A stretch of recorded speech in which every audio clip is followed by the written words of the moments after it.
Order. With me, we have the following board members attending in person this evening. The Vice President, Paula Wolf, Member Asia Carr Favors, Minette Dorley, Reverend Michael Eady, Guion Foreman, and Andrea Safakis.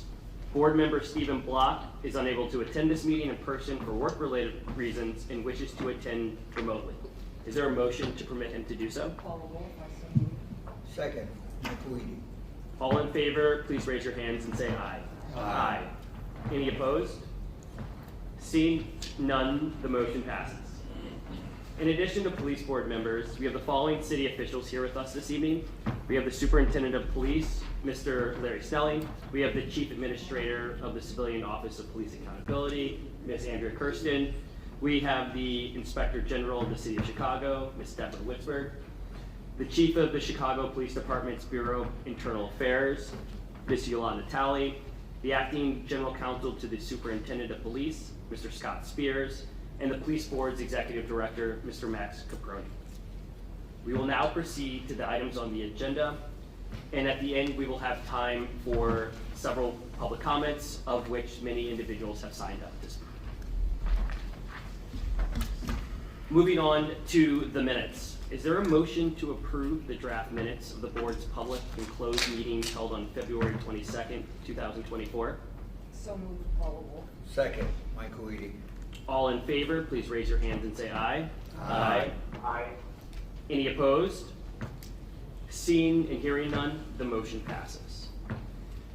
To the members of the general public, the next meeting of the police board is scheduled to take place on Thursday, April 18th at 7:30 p.m. and that meeting will be held where this meeting is being held, here at the Chicago Public Safety Headquarters. The police board meets in executive session to consider various matters. Those discussions are closed to the public as authorized by Section 2C1, Section 4, Section 11, and Section 21 of the Illinois Open Meetings Act.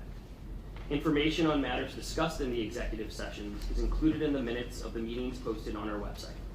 Is there a motion to close a series of future executive sessions as authorized by these sections of the Open Meetings Act? So moved, Paula Wolf. Second, Michael Eady. All in favor, please raise your hands and say aye. Aye. Any opposed? Seeing none, the motion passes. The next item on the agenda is a report on the status of the court case on the arbitrator's ruling regarding police disciplinary cases, and including an update on the status of cases currently pending before the board. This morning, Cook County Circuit Judge Michael Mullen issued his ruling that allows Chicago police officers to choose to have the most serious disciplinary cases heard by an arbitrator rather than the police board. I appreciate the time, care, and attention that Judge Mullen gave to this important matter. However, I respectfully disagree with the ruling. While it is reassuring that any such arbitrations will be open to the public, police accountability will nevertheless suffer by having the most serious cases decided by individual arbitrators who are not required to live in Chicago and are not required to undergo the extensive training that is required by the consent decree. Despite today's decision, I remain confident that the police board will continue to be a fair and transparent decision maker in those cases that it will continue to oversee. In the weeks to come, the board will be hearing from the parties to disciplinary cases currently before the board as to their position on how those cases should proceed. As for an update, there are currently 20 cases against Chicago police officers pending before the police board. The evidentiary hearings for 3 of these cases have concluded and have been taken under advisement by the board. Hearings for 9 cases are currently scheduled to take place from April through October. The remaining 8 cases are in the earlier stages, and a hearing on these charges have not been scheduled. The police board's website will continue to keep the public informed of any new developments in the litigation and of the status of disciplinary cases currently before the board. And I encourage the members of the public to check the news and police discipline sections of our website for the most current information. In the coming days, the board will also be engaging with all stakeholders to explore other ways in which the board can continue to promote transparency and accountability in Chicago's police accountability system. And given the court's recent decision, this endeavor is more crucial now than ever. The next item on our agenda is appealed by applicants to become police officers.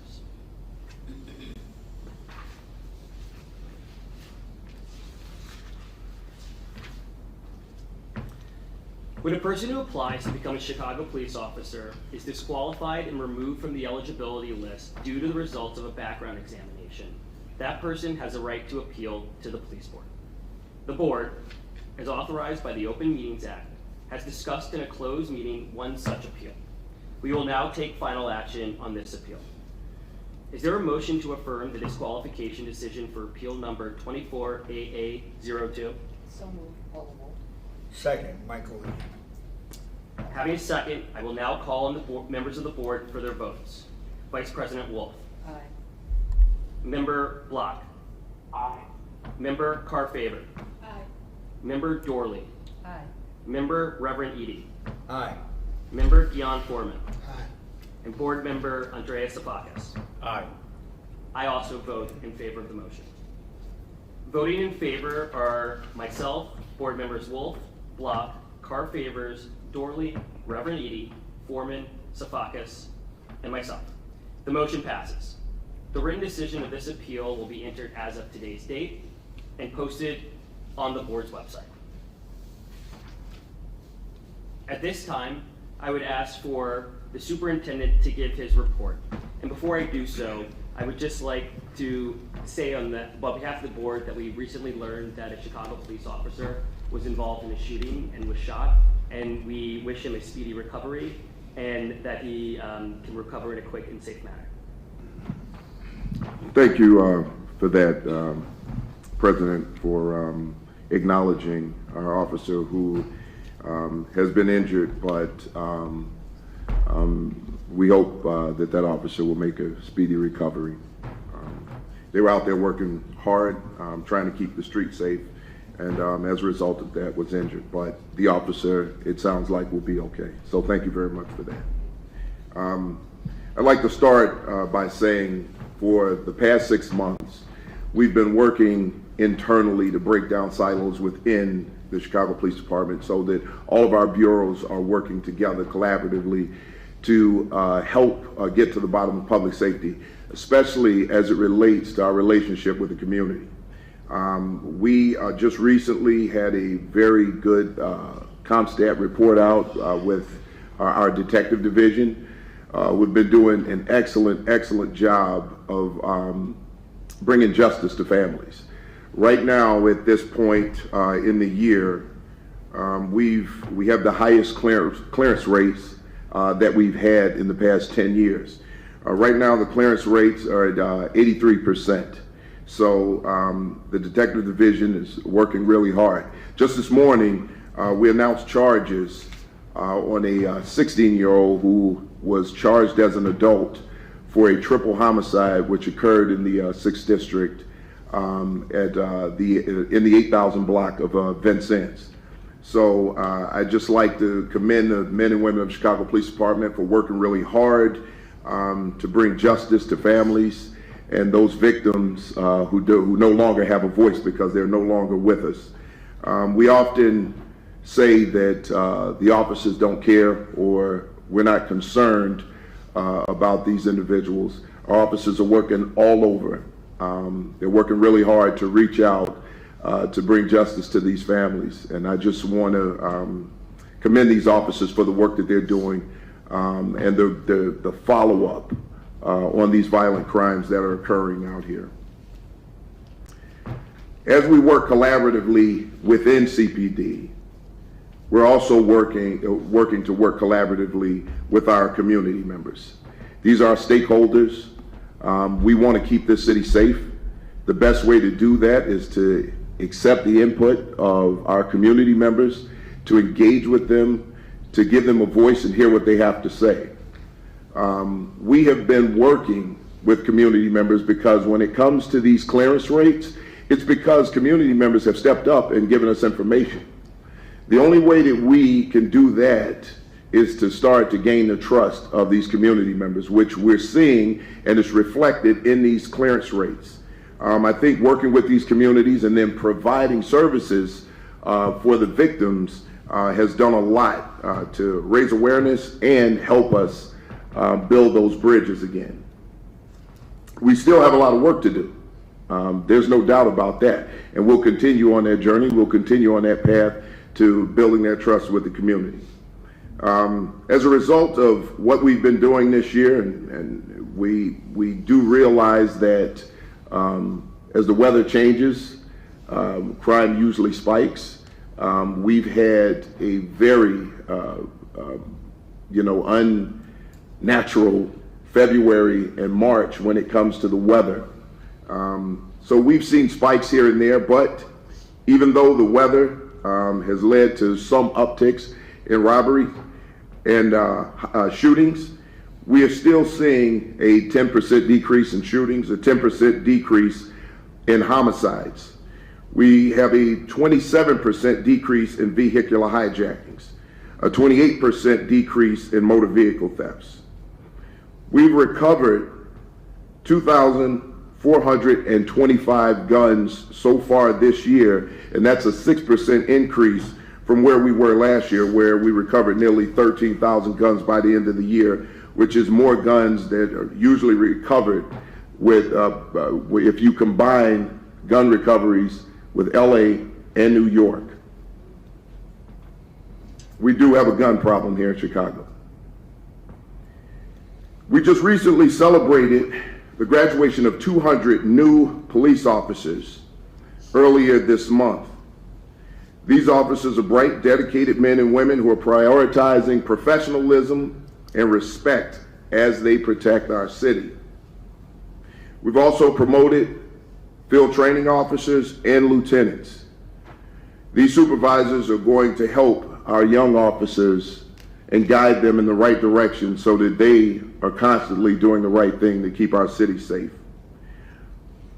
Our detectives will also continue to do the investigations that they're doing, working diligently and working hard to find individuals who have fled, left the city, some who have left the state, and they're continuously pursuing these individuals so that they can't harm anyone else.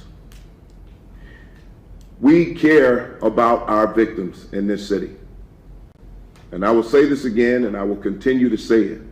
We have forgotten about our victims and our survivors of violent crime. Until we start to pay attention to the people in this city who just want to get up, go to work, raise their kids, and live a decent life like normal individuals do, until we start realizing that, the violence will continue. We have to have a focus on violent crime. And when our young people are committing violent crimes, we have to hold them accountable.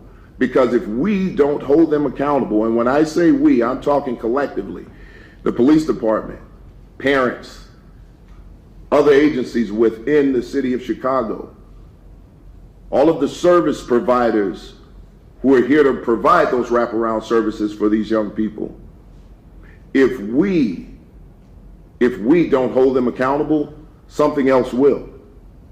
And there are two ways that they can go. They can either become a statistic themselves, or they end up in prison. We cannot allow repeat offenders to continue to offend. We must think about our people who have been victimized. And what I want to be clear here today is that what we're working toward in the Chicago Police Department is to continue to build a department with members who have enough compassion for the people in our city to be the bodies who stand between those good people and those who will do them harm. Thank you. Thank you, Superintendent. I would next ask the Chief Administrator of COPA, Andrea Kirsten, to give her report. Thank you, President Cooper, members of the board. I appreciate the opportunity to be here this evening, and especially with as many community members and other city leaders as we have present in the room tonight. I want to also express condolences to the members of Chicago Police Department in light of tonight's events. think it just really crystallizes the importance of having these conversations collaboratively and productively about how COPA does its job, how the Chicago Police Department lives up to its policies and training, and how we move forward as a city. So heartened to hear that the officer is in the condition that he is at this time, and look forward to him making a full recovery. I was also heartened to hear Superintendent, you talking tonight about the spirit of collaboration that the Chicago Police Department is engaging in with respect to the community that it serves. I think that's something that COPA certainly seeks to do with respect to our work within the community, as well as our work with your department. And in the month since our last police board meeting, I've spent a lot of time really reflecting on some of the ways in which I think our two departments have been most successful in collaborating. And it was helped along by having a meeting earlier this week with the independent monitoring team, obviously the folks, for those of you in the room, that are evaluating all of the city's progress with respect to the consent decree. And when COPA met with the members of the monitoring team and some representatives from the Attorney General's office this week, a couple key issues came up that really helped sort of reframe for me some of the things that are working extraordinarily well between our respective agencies. One area I think of tremendous success has been our collaboration with the Bureau of Internal Affairs, particularly around sexual misconduct investigations and the joint interview process. That was again highlighted by the independent monitoring team as sort of a model practice nationally, and something that I think speaks to the fact that we can do things that are difficult, and we can do things that haven't been done before in the way our two departments function, and we can do so with great success. And so that's one area that I just wanted to lift up and thank you and your leadership and that of Chief Talley for continuing to collaborate with us in those efforts. Another area of collaboration has been, over the 5 years of the consent decree, COPA being a much smaller agency with far less obligations than the Chicago Police Department has, we've had the ability to move with a little bit more speed and agility in our compliance process. And I was excited to learn that the independent monitoring team just this week shared with us that several of our policies and trainings have been resources that the Chicago Police Department has able to use in development of their own policy and training, specifically around the areas of disciplinary recommendations and other parts of our accountability system. So again, while there are things that we disagree on wholeheartedly at times, there is a lot of things I think that are working between the ways that our two agencies collaborate.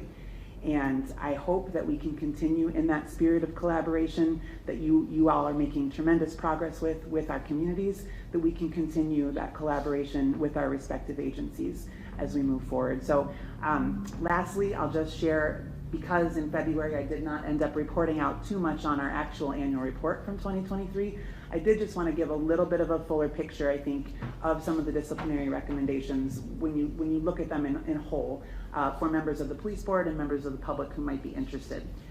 So again, we were excited about the case closures in 2023, primarily because we did a lot of work to address our old and aging investigations. So we concluded last year 1,814 total complaints or investigations. And in those, the vast majority, over 1,500 of them, were concluded without making any sort of findings or disciplinary recommendations of any kind. Some of them had training recommendations, but those are optional, but also things that I know that members of BIA and yourself, Superintendent Snelling, have been encouraged by with respect to retraining being really key in a lot of these complaints. Of the only 265 cases that actually had some sort of disciplinary recommendation, about 9% of them resulted in a violation noted recommendation. That's the very lowest level of any sort of discipline that we can recommend. 17% had a reprimand recommendation, so that's sort of the next tier up. It's like putting a note in your file that something happened. The largest category of disciplinary recommendations that we made in 2023 was between 1 and 30 days of suspension. That was 44% of our overall disciplinary recommendations. And then for the two highest categories, 30 plus days of suspension, 19% of our total discipline were in that category, and 9% of our total discipline recommended last year were in the separation category. So again, I think context is always really important when we're talking about the number of separation recommendations or the high-profile cases that make their way to the media because of disagreements. But again, I want to always ground us in what the big picture looks like, because the big picture is the majority of citizen complaints that come through our office result in our investigations clearing officers of the allegations that are against them, and that's what the numbers show. So again, I look forward to continuing to try to collaborate in this work in ways that we can and on things that we agree with. And as always, I appreciate the service of each and every member of the Chicago Police Department, as I too am a resident of the city, raising a young family here and wanting all of us to have a sense of safety that we deserve. So thank you.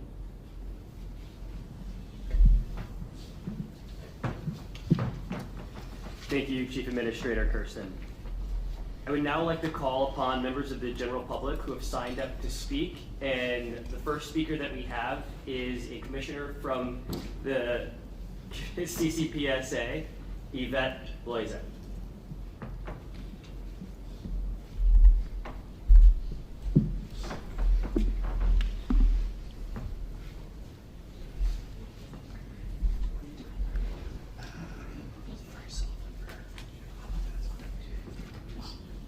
Hi, good evening, everybody. Can you hear me? Yeah. Okay. I'm here this evening because I wanted to report to the police board that at our commission meeting that was just right before yours, the Community Commission for Public Safety and Accountability voted to send 5 names to the mayor for consideration for appointment to the police board. At this time, as I know many of you are aware, there are 3 vacancies on the police board, and 3 current members are very kindly serving beyond their term. It's Pastor Edie, Guion Foreman, and Mariley Cusack, which they're doing a very kind service to our city by serving beyond their term. We have gone through the interview process with 6 candidates. The interview process for the police board involves a 2-round interview. One is a Q&A. The second is an assessment of a scenario that would be similar to a scenario that police board members would review and assess. Through that process, we audio record all of the interviews so that all 7 commissioners have an opportunity to hear all of the answers and responses that we get. And after we all review them and score them pursuant to a pre-established rubric, we then vote. So this evening, the Community Commission has voted to submit the following names to the mayor for consideration for the police board. There's 5 candidates. It's Claudia Badillo, Jerry Brown, Catherine Liss, Lauren Raymond, and Justin Terry. I want to thank all of the police board members who are serving beyond their term for sticking with us and for your patience and kindness in doing so. I do want to thank the entire police board for being patient with us, because I know you have been working with less people than you would like to have, and that people are putting in extra time. So I'm happy to deliver that news. The mayor has 30 days to make a decision once the names are submitted, and then once his decision is made, it will go before the city council for their decision. So hopefully you'll have some new members soon. Thank you.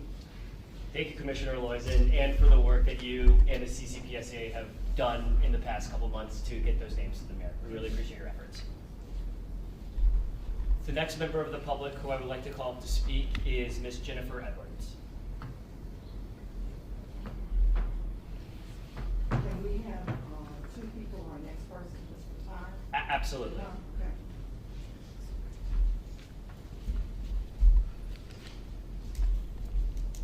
James, get it. Haven't started the timer yet. Okay, thank you.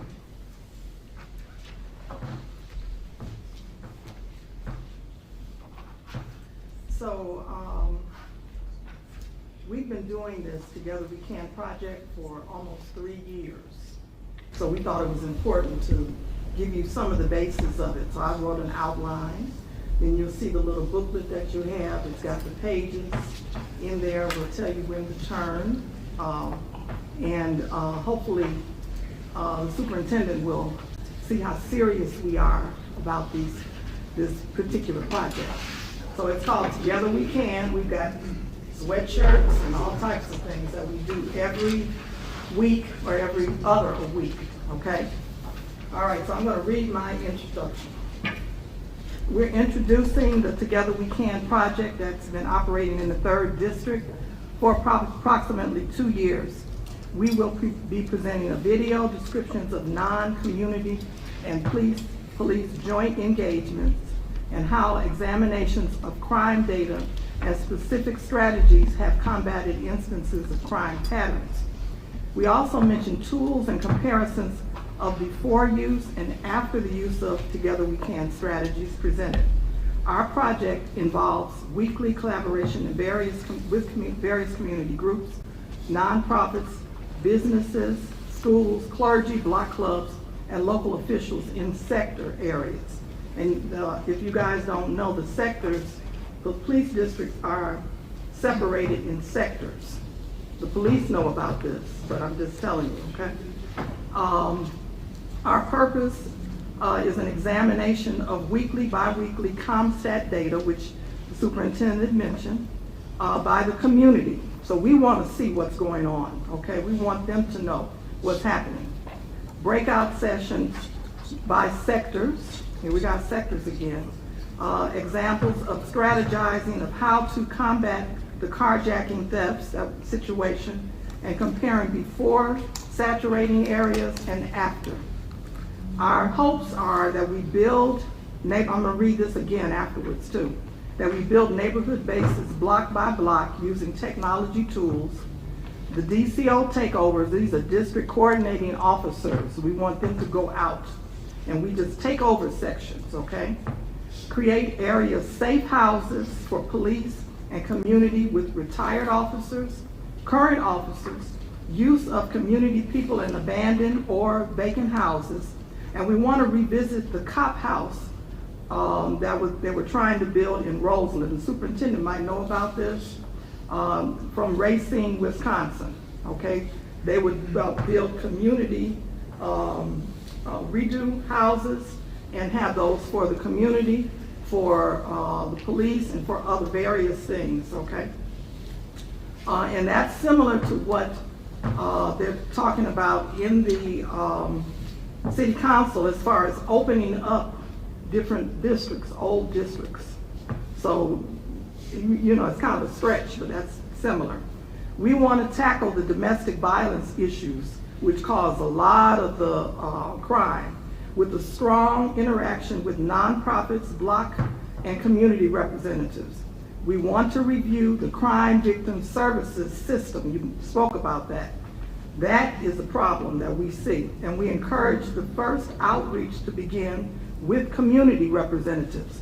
Went to something, no communities came, resources were there, and that was a problem. So we want to do something different. And recommendations from breakout sessions.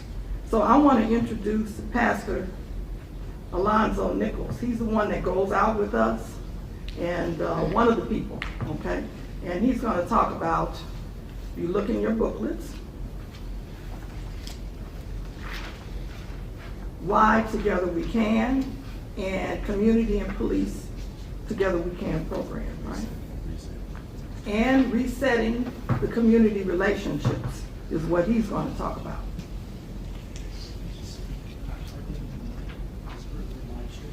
Okay. Thank you. And Reverend, before you go, you'll have all the time you need to finish your presentation. We give you guys 15 minutes. Okay, thank you so much. I almost said amen. I just want to focus our attention, if you have your pamphlets there, on page 4. I think it's page 4. It's called Resetting Community Relationships. Intentional coming together of community and law enforcement to acknowledge norms and narratives on both sides and commit a new way of addressing violence. This is what we are intending to do, a new way of addressing violence. We have about 2 to 3 pastors coming together weekly and being a part of Together We Can. That's what it's called, Together We Can. Showing the community that we are one. The clergy and the police department is one. We witness numerous of occasions And I just want to point out some things that we witnessed by being together with the police department. I'm talking on behalf of the clergy. Old ladies coming out from their doors thanking us for being in their neighborhood. CTA bus drivers blowing their horns as they pass, encouraging us, telling us, go right on ahead, we love what we see. We've approached young men that were gang members. We walk up and approach them. We don't look at them afar off, we walk up and approach them and held conversations with them, prayed and embraced them as a father would do a son. We've seen tears of young women falling from their cheeks as we was praying for them and their children. We've developed a following on social media, and if we go live when we're on the street corner, receiving many comments from people, not only in Chicago, but in other states. We had one lady to testify, I said testify, I meant comment. Comment on social media. She said, we wish that we were doing what you all are doing in Chicago, in Baltimore, Maryland. That's just how much of an impact that what we're doing on the street corner, coming together, clergy and the police department, that other people are seeing it and wish they had the same thing. I want to thank you all for this time. God bless. God bless. Y'all, it's just church in me. Okay.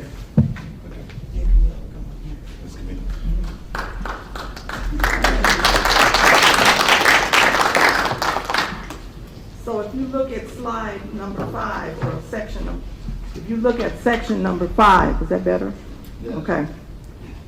You will see a pink box. It was really supposed to be kind of reddish, and a green box. Okay. This, if you notice the line that's within the box, it's on 5, page 7. Okay. All right, it's 7 of the fancy one. It's 5 of mine. So, okay. The line is a hotspot area. Okay, that's something that we learned. Hotspots are areas where there's drugs, and it's declared by the police department. The superintendent knows. We got several, but this is one in the 3rd District, 71st and Jeffrey, where we've been working for a while. Okay. If you notice the dates, they're June to July of 2023. As it starts getting warm, the crime goes up. Okay, everybody knows this. So at this particular time, our CompStat crimes were 75% increase. So that's quite a bit, all right? You'll notice the different colors inside the box. Those are the times of when they are going out. There was, if you look at the next, right, going to the right, you'll see green and dots inside. Those are clusters of where we have gone.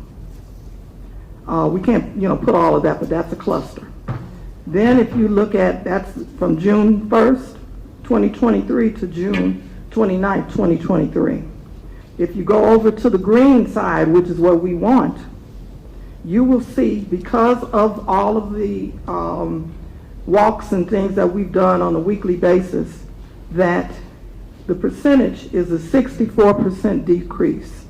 And that's the CompStat information in that same area. You'll look at the colors are spread it out a little bit more. That's because we've done more. So this shows, if it's examined, and it is examined on a monthly basis, the commanders have to go and report to that guy about what's going on. And so we're trying to look at this stuff too. The next slide is slide number 8. And Miss Camille Levi is going to be talking about a project that we did with car thefts, because they're wild. Okay? Hi, good evening. My name is Camille Levi. I've been a resident in Chicago for 12 years now, and I'm really dedicated. I've seen my block kind of go crazy one, couple of evenings, and then I witness the tranquility of the neighborhood. So I'm very dedicated to working here with the 3rd District. So when I first started coming to the meetings, one of the big issues were the car thefts. All of a sudden, every car was being, stolen and left throughout the city. And I felt that this was a totally controllable, unavoidable situation. And I come to that conclusion because my background is in the automotive industry. And so what we're saying is that when you bring in the expertise of the people who are in the police department with the expertise and knowledge of the people in the community, you can have more creative solutions to be able to solve problems. So several of us came together and said, we're going to work with whoever we can within the city, the state, and the federal government to take care of this issue. We contacted the dealer association. We actually went to a couple of dealerships, Hyundai and Kia dealerships in the city. We contacted our federal representatives. We contacted our state representatives, and we contacted some federal agencies. So all of this bubbled up to us being able to get a control over the situation with the Kia Hyundai car thefts. In our community, we were walking around passing out flyers. We were communicating with people who didn't even sometimes know that their car was vulnerable and how to protect their vehicle. And then we were also passing out tools to be able to protect their vehicles, whether they be wheel locks, clubs, and trackers. So with that, and again, we have statistics. I know you guys like statistics. If you look at the next page, you look at what was happening in January of 2022, where there were 64 vehicle thefts within the 3rd District. Then you have this spike in January of 2023. Okay, now, I would have loved to have been able to solve this issue immediately. There were some false starts, but we came together, and now you see now, in January of 2024, that the vehicle thefts have gone down. So the good news there definitely is that overall vehicle thefts have come down. They're not as focused with the Hyundai Kias anymore. They're more spread out over all the motor vehicles. But it's with the combination of the expertise, the connections, the relationships that people had within the community, with the policing, the diligence, and the cooperation of our police department. So that's one example of how together we can accomplish what we need to accomplish.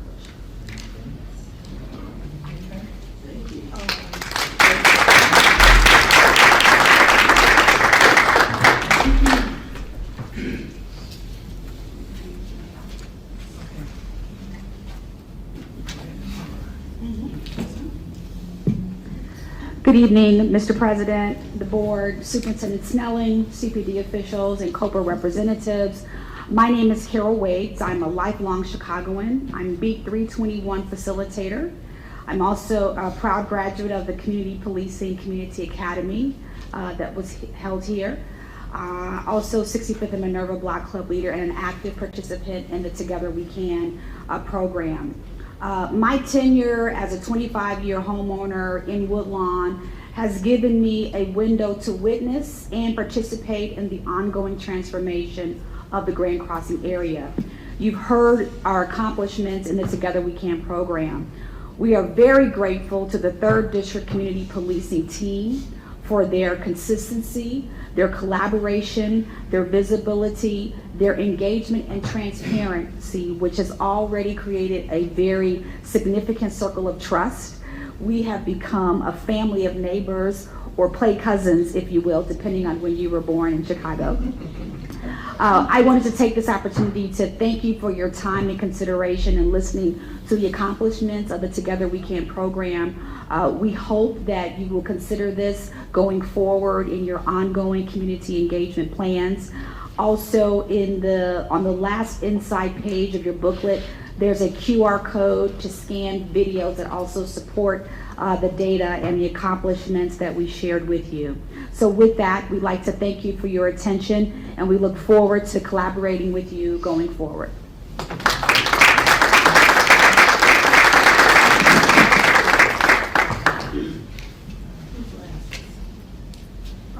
Well, thank you guys. We really want to push for this. Some of the things that we said in the beginning, suggestions, it hurts us to hear that officers are out here being shot. Okay, that's a problem. And so we're trying to get together some types of safe houses. We don't know how we're going to do it, but we want the officers to be able to come and see something to know that if something happens, then they can come in. They can ring the bell, they can do whatever. We do believe that domestic violence is really happening a lot all over the country, but it's important that we try to do something, get some more plans for domestic violence. And the crime victim system, we got to do a lot with that. That is really an issue.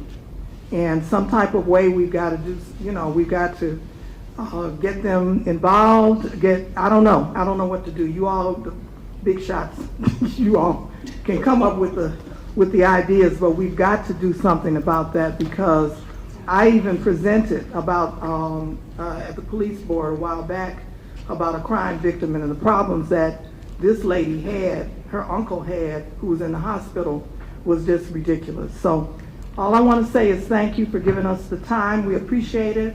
And we're going to press this. We hope this will do something and we can get this going. Okay? And President, if I may respond to that, you can clap for it. Okay. First of all, Jennifer, I'm going to give you a job running my CompStat.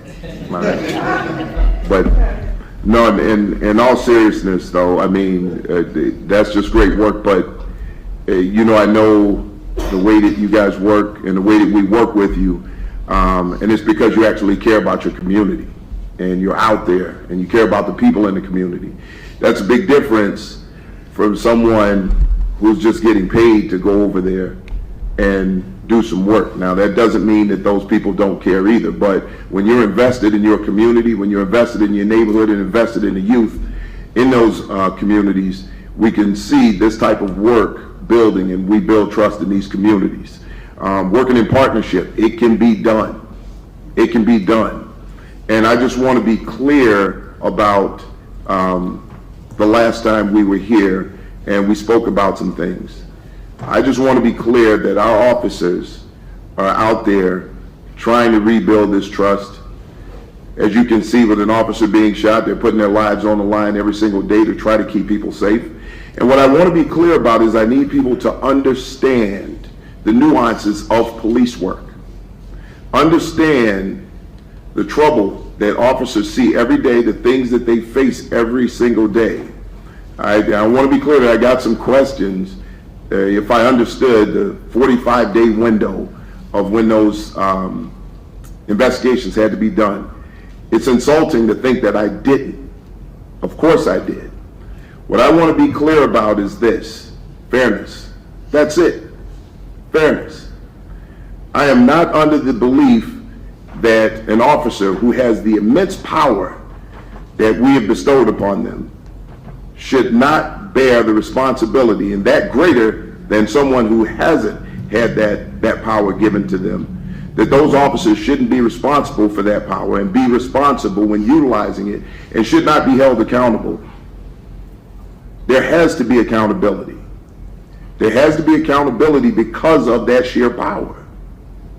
But we have to be clear in understanding what officers deal with on a daily basis.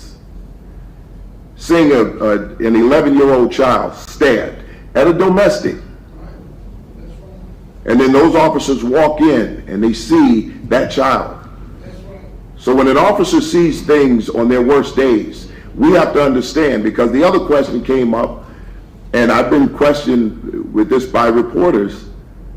Did you say that officers want to commit suicide because there's been a judgment against them and someone recommended time? Absolutely not. What I'm saying is have a clear understanding of what an officer is facing, what he's dealing with, what he or she is going through, because these are human beings who are seeing other human beings in their worst days, in the worst situations, and they take that home. And they have to find a way to deal with that pain. They have to find a way to channel it. What I want people to understand is adrenaline rushes, auditory exclusion, split-second decision making. And when those officers are faced with those challenges, please be educated on what that is and how those officers are trained and what happens to the human body when officers are looking down the barrel of a gun and the possibility of being shot. But they're out there every single day, and they go back out and they do it over and over and over again because they're trying to keep this city safe. It's important that we understand that aspect of it. I will never say that an oversight body should not exist, because we know everyone has a purpose and everything has a purpose. And just like there's accountability for every single person, there should be accountability for every single organization. That's it. I am not here to be adversarial with anybody. I want to work together. That is the only way we're going to make this work. I will sit down and talk to anybody if I know, or if I at least believe that it's going to resolve something. But here's the bigger issue. What I saw here today, and what everyone else saw here today, is the relationship with the police and the community and how it can work when we break down those barriers, when we see each other as human beings, when we're talking to each other, when we understand each other. When I'm willing to have a conversation with you and understand what you're dealing with, it makes it easier for me to empathize with you. That's the most important thing. Jennifer, I'll say this to you. The cop house is on my desk right now. And basically what it is, it's more like a satellite house or a satellite office where community and the police share the same space and work on projects together. They also do that with the kids. I sat down with an alderman, we talked about it. This is something that we're looking at doing. So I read your mind again, right? Yes, you did. Yes, you did, but stop doing it, right? Because it's not that hard to do, trust me. So we will be working with you, and we're going to continue to work. But what I would like to do is sit with all of you at some point and talk about expanding what you're doing. Thank you. What? Thank you. Thank you, Superintendent Snelling, for your comments, and thank you to Jennifer, Mr. Brandon, and everybody else on Together We Can. I thought it was a very insightful, impactful, and helpful presentation. We're happy that you guys were able to present it at this meeting, which is one of the reasons that this board exists and this meeting exists, is so you can share those views to the people up here who make those decisions and convey it to the public at large. So thank you, all of you, for that really great presentation. Thank you. So the next member of the public who I'd like to call to give a public comment is Mr. Robert Moore.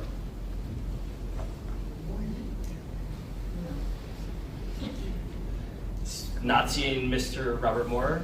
Miss Cece Edwards.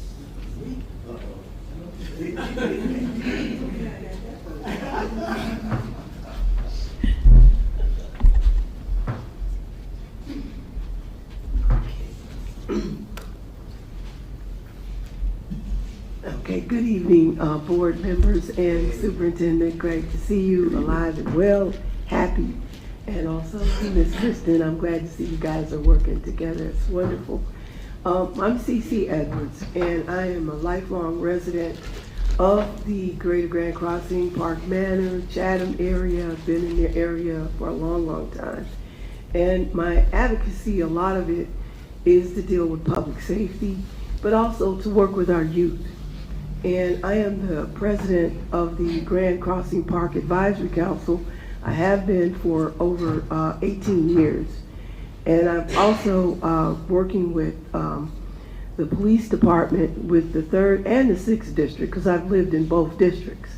So what I want to say today, Superintendent, is that my heart kind of runs over because we had an incident in the area of 75th and Everhart. One of our business owners, who I've been knowing for 15 years, he had his vehicle in front of his place of business. and an illegal tow truck came by. I have it on video, which I will share with you. Picked it up in 30 seconds. It was gone. He called some different business people in the area. They said, oh, that tow truck is over here on 71st and State. So he goes over there, the business owner, he goes over there to see what happened. The tow truck is behind a fence at this furniture store. And the owner comes out and says, why are you videotaping? He says, because that's the tow truck that just stole my car. Now, to make it short, the tow truck is an illegal operation going on. And right now, I want to commend Commander Branch, Commander Tate, for the excellent job that they did in not only impounding these illegal tow trucks, but finding the chop shop. They found the chop shop. This is excellent police work, and in a short amount, it wasn't a short amount of time, because I think they kind of knew what was happening, but they were able to kind of zero in. So what we need now, because I'm riding down the street, and here comes another one. Now they're riding around, Superintendent, no tags, no license plates, and they're going in the neighborhood, they're taking senior citizens' vehicles, because they can get them in 30 seconds. And I saw it on video. So we need a little more diligency in zeroing in. I call it Operation Stop the Chop, okay? That's me. And again, there's another side effect that you talked about, and I'll try to be real quick, is the youth mental health issue with this violence. Now, right now, I'm being trained as a certified, what they call a youth mental health advocate, to work with them in terms of mental health, illness, substance abuse, and helping them get resources. And through the parks, this is where we come in at. Now, DCFS is about to throw a big thing. I'm involved in this. They want me to sit on the board and whatnot. But we're going to have a midnight circus at Grand Crossing Park. And this has been a long time coming. We had it for 3 years in a row. We're getting it back. And so we're going to have DCFS there. We're going to work with these young people. We're going to reach out to them about the violence. A lot of them, as you know, Superintendent, they see that violence at home on the streets. It's trauma, inside trauma. So we have to work with them to work out those violent issues that they may have inside of them. Because they bring them to school too. Oh, by the way, I'm a school teacher too. So I'm just saying, at this stage, I want to thank you for all of the help that you have given us, especially on 75th Street. We still have a few issues, but it's not as bad, not as bad. And I want to commend Commander Branch and Commander Tate, and hope that they will continue to work with us to make sure that we keep it safe for everyone that has to travel, children, seniors, and adults. Thank you so much. Thank you, Heather. And the final public speaker that we have on the agenda for this evening is Mr. John Canizaro.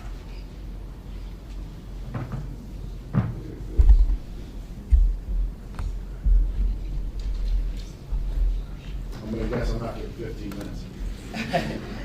Depends on what you have to say. So much to say, so little time. All right, good evening. I want to remind everybody in the audience and at the panel, the superintendent started his report with talking about a 16-year-old offender of a triple homicide. A week ago in Texas, an 11, a 12, and a 16-year-old walked into a Texas bank and robbed it. I'm here to tell you that evil is not a carnival ride or a Great America roller coaster that has an age limit or minimum height requirement. And it is out there, and it is out there in all shapes, forms, sizes, ethnicities, you name it. And thankfully, the men and women of this department that I represent proudly are out there doing the job. And today was another reminder of just the heroic efforts that we do not flinch in the face of danger. And thankfully, that officer is going to be okay. Regrettably, I have no doubt that COPA will be doing everything they can to review body cam to find even the most minor infraction, to hang up an officer, to make it seem like there was something done wrong, because that is one of the reasons why Judge Mullen ruled the way he did this morning. because there has been an increasing unfairness to this whole discipline process. I heard the word oversight. Great, oversight is absolutely needed. But what about 7 layers of it? You tell me another profession that has that many layers of oversight. It's almost like everybody is taking a shot to get their pound of flesh. And sometimes it's 10 pounds of flesh. It's excessive, it's ridiculous, and I think the fact that this board has now been basically told that you are not the only game in town, and it isn't going away. Trust me, it is not going away. This is going to end up in the appellate court and the Illinois Supreme Court, I have no doubt. But our officers will finally get a fair shake. And I could go on example after example how a fair shake has not been rendered to our members for a very, very long time. But I will tell you this, you're going to announce some discipline tonight, maybe. I would implore you to table those decisions because the judge was clear. Arbitration is the way forward as an option. Every one of these cases, there was a filing by the attorney requesting arbitration instead of this police board that was denied by the hearing officer. What does that mean? That means justice denied is going to be justice paid. Because when the officer then has another bite at the apple, so to speak, and goes to arbitration, and if it is overturned and your decision is challenged and wrong, you are going to end up costing this city money because you didn't afford them the ability to go to arbitration, which was requested from the beginning. So I would again implore you to delay these decisions until we have more clarity in this issue. You talked about collaborative efforts going forward.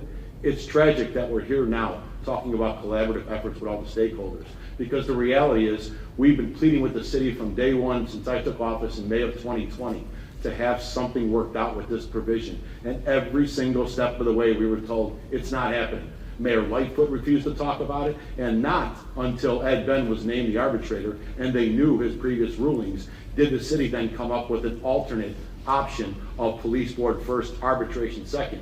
Well, I find it really ironic now that Judge Mullins made his ruling, and here you are now talking about all the stakeholders getting together and looking collaboratively for a solution because you don't have an option. This could have been avoided so much long ago, but this is a problem with this whole system. It's been slanted against the officers from day one, and I know damn well myself because I've been here 4 times myself. It needs to change, and I would strongly encourage you again to give those officers you're going to rule on tonight a fair shake and postpone that decision, because you are poisoning the public perception of this case when it does end up in arbitration. Thank you. Thank you, Mr. Cannizzaro.